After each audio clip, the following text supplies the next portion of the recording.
أهلا بيكم في بودكاست حكاية التلات. أنا سلمى، ودي المحاولة الأكبر لإنهاء أسطورة ونحس يوم التلات. في البودكاست هنا هنتكلم كل تلات جد وهزار عن معظم الستراجلز اللي بتقابلنا في حياتنا، فلو انتوا حاسين ان انتوا مهتمين اتفضلوا معانا برجلكم اليمين. يا صباح أو مساء الجمال والحلاوة على كل مستمعي حكاية التلات في كل بقاع العالم، كل بقاع العالم مش مصر بس، عشان يعني لو ما تعرفوش فلسبب ما أعلى نسبة استماع للبودكاست بعد مصر فهي أمريكا. بصراحة ما عنديش خلفية ده ليه، وبرضو على فكرة إخواتنا في الدول العربية عاملين شغل عالي جدا من ساعة رجوع البودكاست، ف thank you for everyone who's listening to the podcast. شكرا لكل الناس اللي بتسمع البودكاست وبتشيرها مع صحابها عشان يسمعوها. دول كلهم ناس كويسين وياريت تكونوا كلكم زيهم. وعلى سبيل الكلام على الليسنز بتاعة البودكاست والناس اللي بتسمع البودكاست، فأنا حابة أن نبدأ حلقة النهاردة بأن أنا أشكر شخصيتين، وهما نورهان عبد الظاهر ومنى أشرف. هتقولوا لي مين نورهان ومين منى وإيه المميز فيهم؟ هقول لكم أن نورهان ومنى من مستمعي البودكاست الشغوفين جدا جدا جدا. كل حلقة لازم يبعتولي على انستجرام يقولوا لي رأيهم في الحلقة، يتناقشوا معايا في موضوع الحلقة، بيبعتولي أفكار للحلقات. they are so active بجد. شكرا جدا من كل قلبي. طيب ايه المميز في منى وايه المميز في نورهان؟ اشمعنى هما يعني؟ بصراحة منى ونورهان احنا ما نعرفش بعض خالص في الحقيقة، وانا ما عنديش اي فكرة هم عارفوا البودكاست ازاي، ولكن انا ممتنة جدا جدا جدا ليهم والسبورت اللي هما بيقدموه ليا وللبودكاست، فشكرا من كل قلبي. خلونا بقى ندخل بقلب جامد على موضوع حلقة النهاردة، ألا وهو الزمن الجميل. بصراحة من يوم ما وعيت على الدنيا وانا دايما الكبار بيحكوا لنا عن زمان وحلاوة زمان، وقد ايه ايامهم كانت احلى وابسط واروق من دلوقتي، لدرجة ان بقيت بحس ان بختهم يا ريتني اتولدت وقت ما هم اتولدوا وعشت الحياة اللي هم عاشوها احسن من الحياة اللي انا عايشها دلوقتي. وكان دايما مرتبط في دماغي ان الحياة الحلوة هي في زمان، لحد من فترة قريبة لقيتني ان انا بدأت لما اتكلم مع قرايبي الصغيرين الاصغر مني فتحت اسطوانة انا وانا قدكم كانت حياتي احلى وكنت بعمل وبعمل وبعمل. لا ثانية واحدة كده، هوب هوب هوب، يعني اقفش حرامي. الكلام ده بقى معناه ايه بقى ان شاء الله؟ هو مش زمان كان جميل عشان الزمن الجميل، ولا معنى كده ان اي زمان بيكون جميل لمجرد بس انه زمان، لمجرد انه خلص؟ ايه؟ لا مش فاهمة.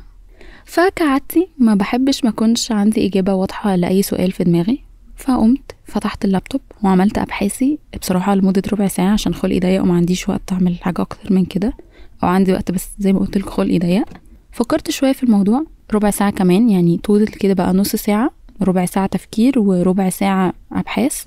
وقمت قلت بس انا هتكلم مع اخواتي مستمعي حكاية التلات وهنسأل بعض ونطرح الموضوع بتاع زمان. فانا طلعت بكونكلوجن او بنتيجة وصلت لها، وقررت ان انا اطرحها عليكم واكلمكم فيها، وهستنى رأيكم عشان انا مهتمة جدا ان انا اعرف، عشان مش هقعد اكلم نفسي.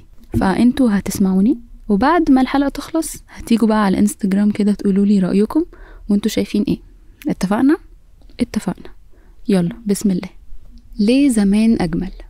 في اعتقادي البسيط ان السر وراء ان زمان كان احلى حاجتين.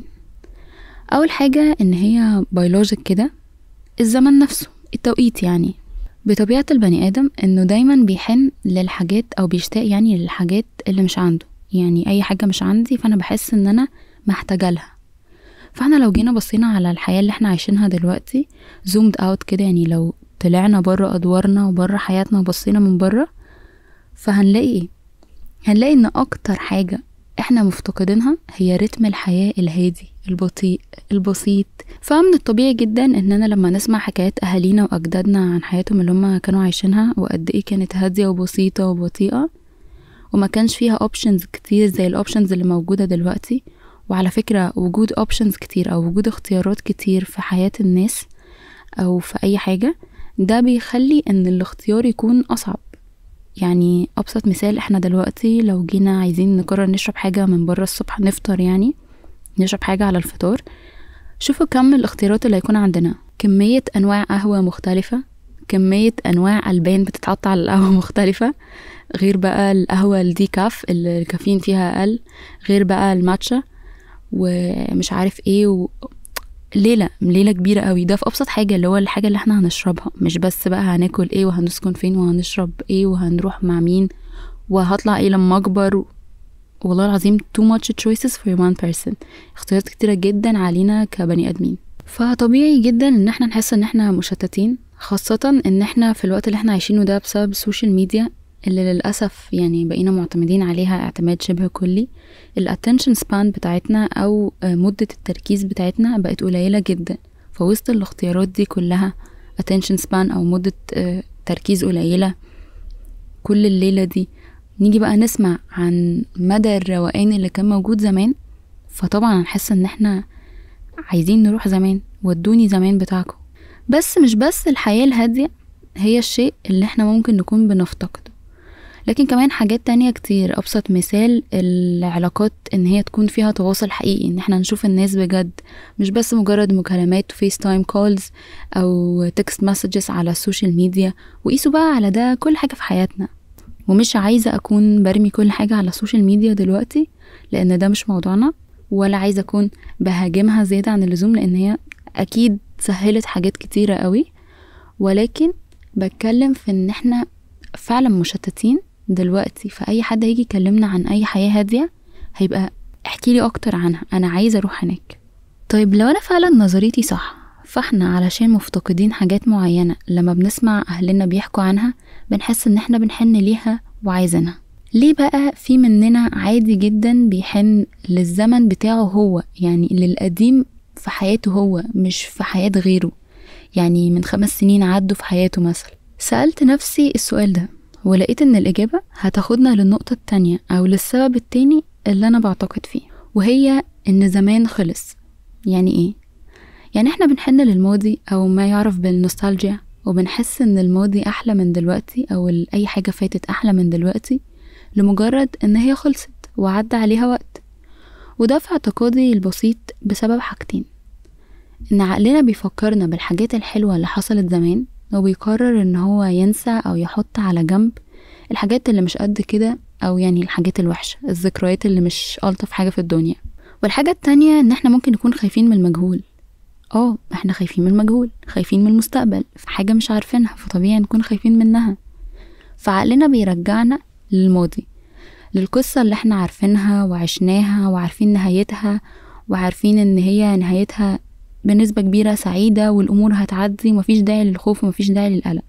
حاجة كده بتطبطب علينا وبتحسسنا ان يعني it's going to be okay، يعني كله هيبقى تمام. عاملة بالظبط زي لما بنروح نتفرج على حلقة مسلسل او مسلسل عامة، حافظينه وعارفين البطل هيدخل يقول ايه وهترد البطل عليه تقول له ايه، بس بنعمل كل ده لمجرد ان هو بيدينا احساس بالكومفورت او بيدينا احساس بالامان وبيطبطب علينا كده.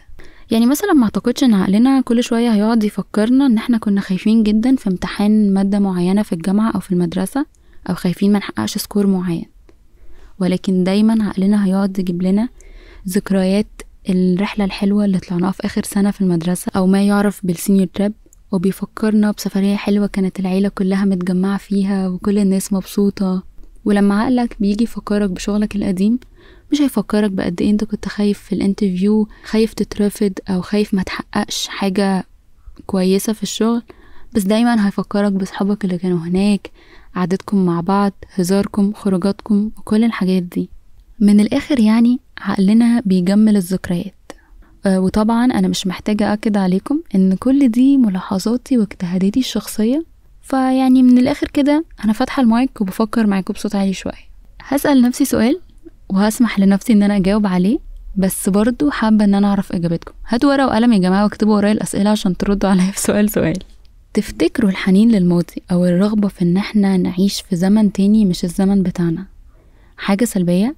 يعني ممكن تعمل مشاكل؟ في رأيي ولا في نفس الوقت. لا، طالما الموضوع عادي مش هيعمل مشاكل طول ما الموضوع عادي واحنا في الليفل بتاع النورمال.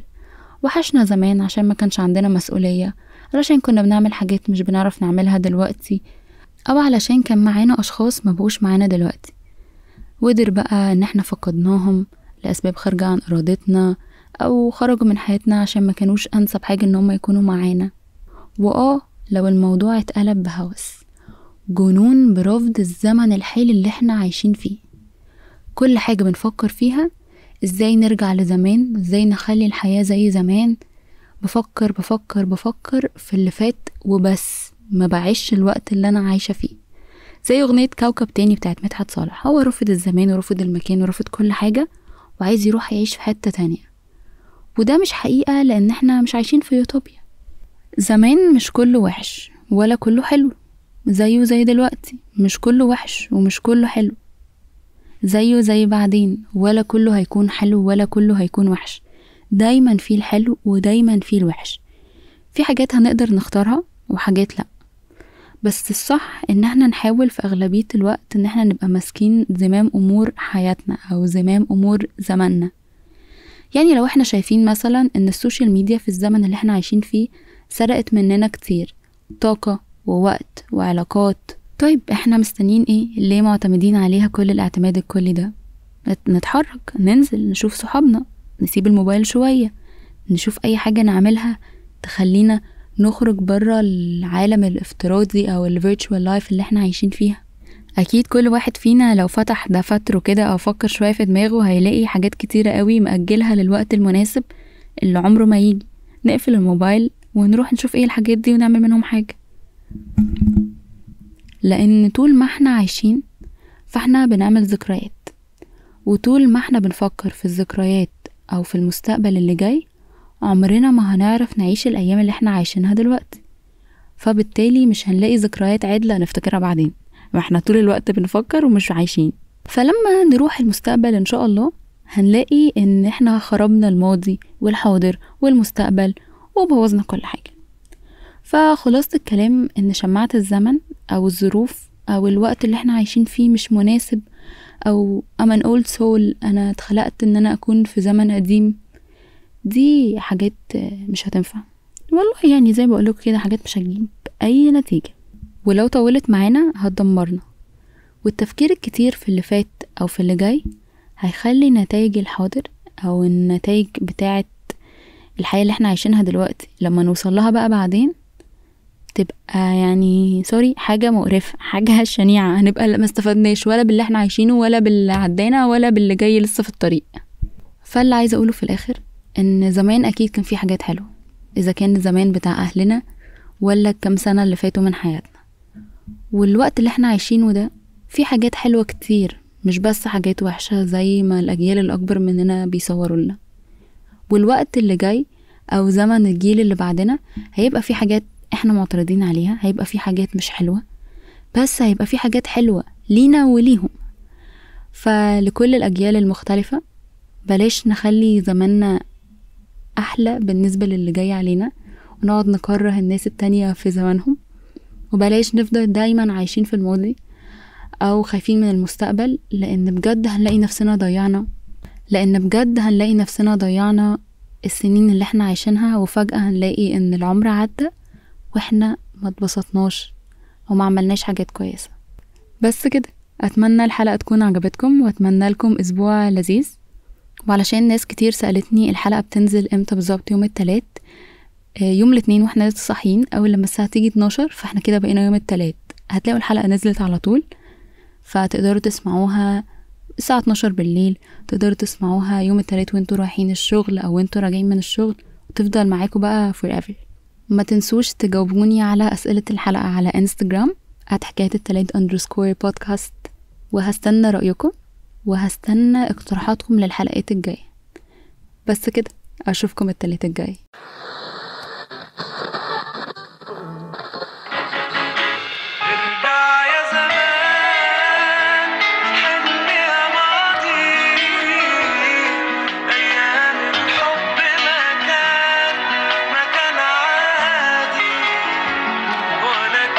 الشوق